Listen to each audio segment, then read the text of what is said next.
Yo guys, Theo here on Common Sense. Today we're gonna be talking about motivation, why it's terrible and why you don't need it and shouldn't rely on it. So it's a common question that I get in many different forms, of course, but basically, how do I stay motivated to keep pursuing my goals, And then there's some kind of story attached like, I always start out good, I stay on point with my diet and I do my training, but then at some point I get bored and I have a moment of weakness and then I just let myself go and I'm back on square one. Like how, when I lose the motivation, how do I get it back? So the answer, you're probably already projecting your story, your version of this story onto this if you've been through this. But the answer to the question is you don't get the motivation back. You just do the thing anyway until you get better and the motivation comes back again at some point. That's just how it works. You see, you can't stay motivated forever. It's impossible. Being motivated is basically, we've talked recently when we talked about depression and all that on the channel, but being in a high state and low state. Being motivated is basically finding yourself in a high state, where you just feel good.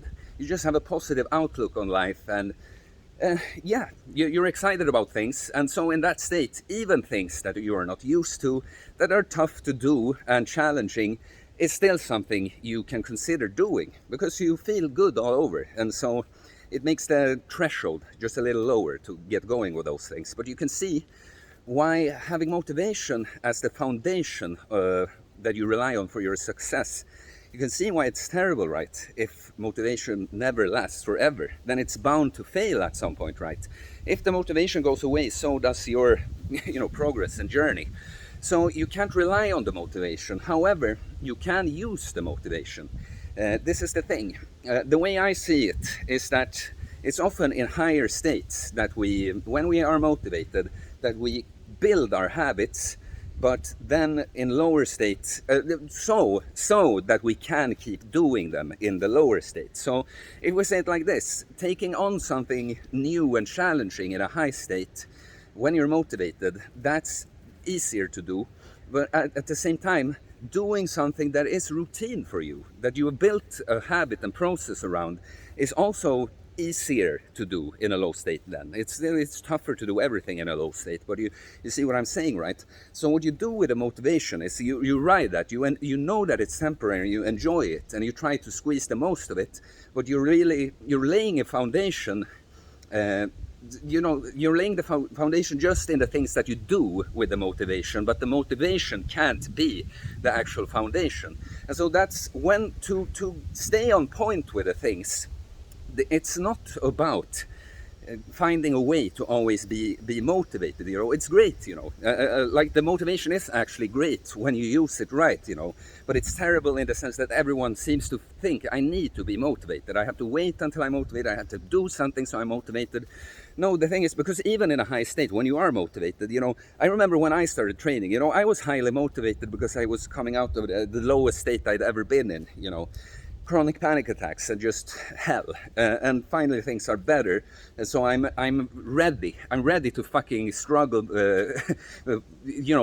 training and all that. That's still nothing compared to going through the panic attack, so I'm like ready to do this, but I'm not used to it, and it becomes this little thing that I might take longer than I need to between sets, or I start the workout a little later because I want to come up with excuses and it's not part of who I am right now, but I'm motivated, so I fucking get it done in the end, and more I just set this process, and I was motivated for a long time because it was just going through, it's like a spiritual awakening, like you crash completely in your life and rise again.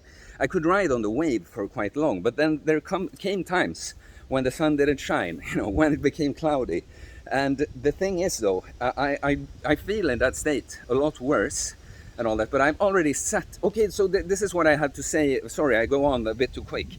But you see how what you have to do, even when you're motivated, but to make something a habit so that you don't lose the process, is you have to enough times go against that skipping out feeling, skipping out. And also the times you do skip out somehow on something or go off the plan, you need to get back to it. That's the whole thing with building the habits. It's because you are in a way currently, it's always easier to keep being that way, so you have to forcefully go another way enough times for it to be the natural way for you to go.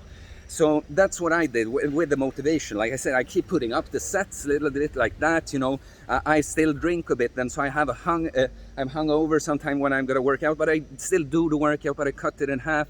You know, when I don't want to do it, at least I manage to get to do it in the end, you know, etc. So that's the thing. And then when you've done this enough so that it's just a habit, you know exactly what you do and why, you know. You know, I feel great from this. It's part of my lifestyle. I love getting to do this so that I don't feel like shit, you know. Then it's something when in my lowest states, you know, I've ingrained, you know, many times when I train, I'm not motivated, you know. Like right now, I'm in a high state, and I very much love the training right now. I am motivated, so I'm using the max of it. But I know too that there will come a time when I just not as inspired about it right now, because I'm not overall, you know. But it's so ingrained in me. If I lose this last thing, that's gonna make me feel even worse. This just needs to get done, and it always gets done. So it's not something I have to make such a big decision, and it's just I do this almost every day. I train almost every day. So even in a low state, it's an automated thing. Like, oh, look at that! It's soon time to go to the gym, you know. And it's the same with my diet. It's time to cook the food. I'm out of meat. It's time to order meat. It's time for a fast. Let's fast. It's just set in stone. So that the motivation is not what I rely on at all. It's the process, it's the habit I built. So what you can do in a high state when you're motivated is you have to very consciously know that this is not something I can rely on, it's temporary, but I'm grateful for the opportunity to use this motivation right now to set these habits so that it will be easier to do even when I don't feel this way anymore. And then it's kind of just, the more and more you do this, the more and more you consolidate it, and it just gets harder and harder to lose this habit.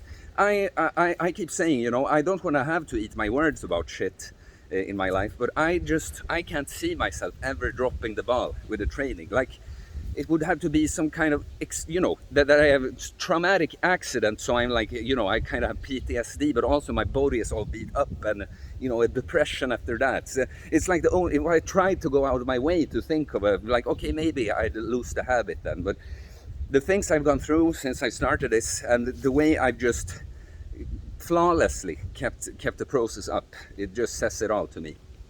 And that's where I want you guys to get to too, and that's what I'm hoping to do with my coaching. You know, that's the thing with a coach. He can help you optimize everything and give the little external reminders. You know, when you think you fucked up and want to throw it all away, he can make you realize that if you don't let it be more than a single mistake, it wasn't more. Get back on track. You haven't lost it until you lost it. You know, losing it is not missing one workout or having one cheat meal. It's stopping doing that altogether, you know. And that's where the coach comes in handy.